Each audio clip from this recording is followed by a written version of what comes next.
चन्द्रनित्तकातिकान्तचन्द्रिका जये दिशोऽभिपूरयद् दूरयद्दुराग्रहं कले ऋतामलावलाकलेवरं वरं भजामहे महेशमानसाशयन् वहो महो महोदयम् महेशमानसाशयन् वहो महो महोदयम् ब्रह्मस्वरूपं रौद्रवीक्षणं शूलिनी मालिनी कापालिनी दुष्टुन शिक्षिंचे भद्रकाळी पापुल परमाचे पराशक्ति भवानी अंबिके चामुण्डे भगवती ध्यायामि चण्डिके भगवती ध्यायामि चण्डिके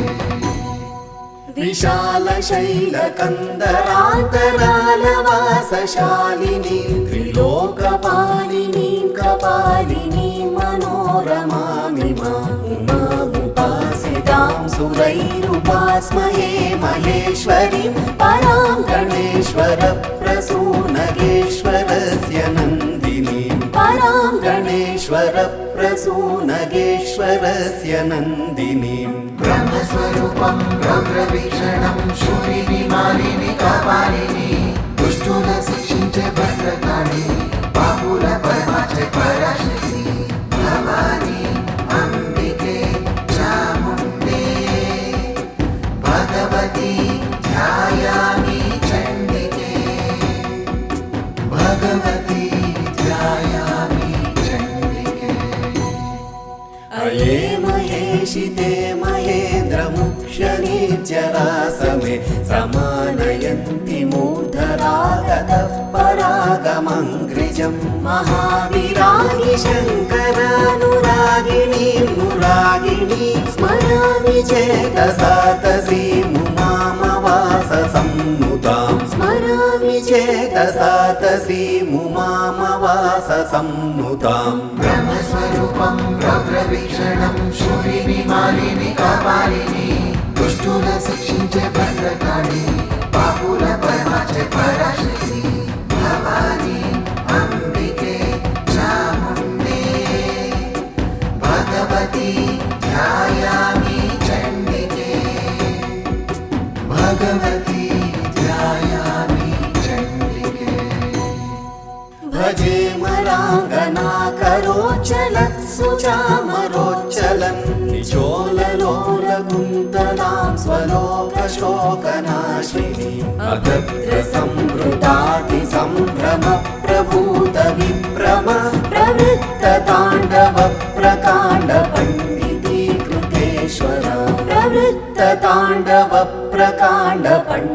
प्रवृत्तताण्डवप्रकाण्डपण्डितीकृतेश्वर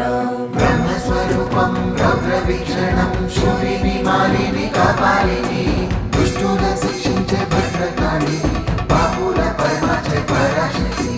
भवानी अंबिके चामुण्डे भगवती ध्यायामि चण्डिके भगवती ध्यायामि चण्डिके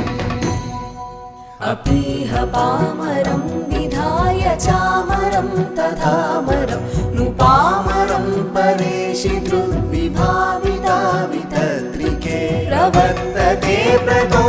प्रदोषरोषखेलन तव स्वदोष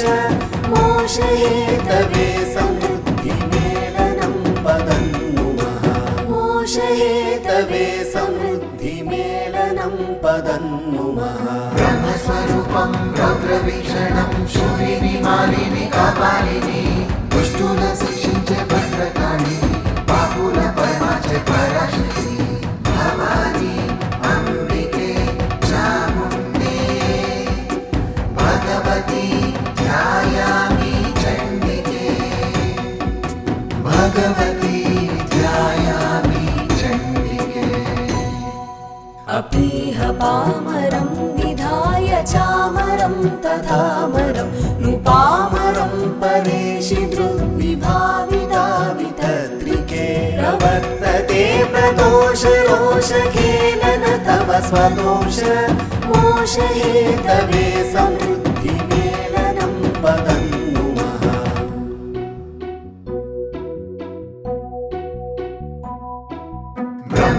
ब्रह्मस्वरूपं रौद्रवीक्षणं शूलिनि मालिनि कपालिनि दुष्टुन शिक्षिंचे भद्रकाळी बाहुल परमाचे पराशक्ति भवानी अंबिके चामुण्डे भगवती ध्यायामि चण्डिके भगवती ध्यायामि चण्डिके भभौ भवाभितो विभासि भास्वर प्रभाभर प्रभासिता गगह्वरादिभासिनी निरत्तरज्ज्वलत्तरोत्पलत्तरक्षभाकर प्रमोदभाभर प्रभासि भालपट्टिकां भजे प्रमोदभाभर प्रभासि भालपट्टिकां भजे ब्रह्मस्वरूपं रौद्रवीक्षणं शूलिनि मालिनि कपालिनि दुष्टुन शिक्षिंचे भद्रकाळी बाहुल परमाचे पराशक्ति भवानी अंबिके चामुण्डे भगवती ध्यायामि चण्डिके भगवती ध्यायामि चण्डिके कपोतकं मुकाम्यकण्ठकण्ठय कङ्कणागदादिकान्तकाश्चिकाश्चितां कपालिकामिनीमहं वराङ्घ्रिनूपुरध्वनि प्रवृत्तिसम्भवद्विशेषकाव्यकल्पकौशलां कपालकुण्डलां भजे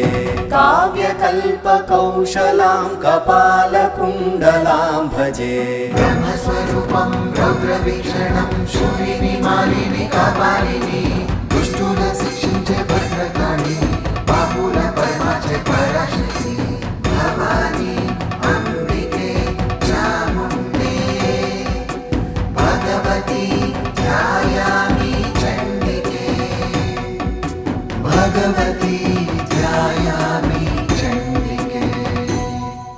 भवाभय प्रभावि तद्भवोत्तर प्रभावि भव्य भूमि भूति भावन प्रभूति भावुकं भवे भवानि देति ते भवानि पाद पंकजं भजे भवन्ति तत्र शत्रुवो न यत्र तद्विभावनं भवन्ति तत्र शत्रुवो न यत्र तद्विभावनम् ब्रह्मस्वरूपं रौद्रवीक्षणं शूलिनि मालिनि कपालिनि दुष्टुन शिक्षिंचे भद्रकाळी बाहुल परमाचे पराशक्ति भवानी अंबिके चामुण्डे भगवती ध्यायामि चण्डिके भगवती ध्यायामि चण्डिके दुर्गाग्रतोति गरिमप्रभावां भवन्या भव्यामिमां स्तुतिमुमापतिना प्रणीताम् यः श्रावयेत् स पुरोहुतपुराधिपत्य भाग्यं लभेत्रिपवश्च तृणानि तस्य रामाष्टाङ्कशशाङ्केऽब्धेष्टं यां शुक्लाश्विने गुरौ शाक्तश्रीजगदानन्दशर्मण्युपहृता स्तुतिः